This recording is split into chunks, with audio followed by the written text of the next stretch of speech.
Hi, good afternoon. Um, Kamusta kayong lahat? Magbibideo ko.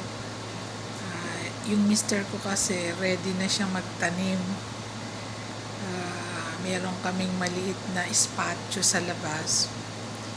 Kukunan ko siya. He's going to planting now.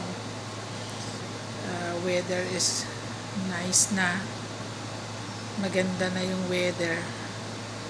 Bumili na siya ng mga seeds. Inaayos niya na po yung lupa sa paso.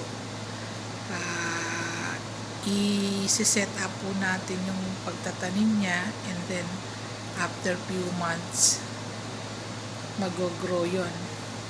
We will see.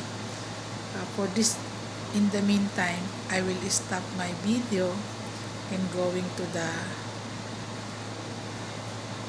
my husband.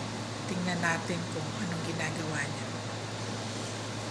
Thank you sa inyong lahat at magandang hapon. Philippines, sa Pilipinas, and to all my friends in the Philippines and here in Chicago. Thank you so much. Bye-bye.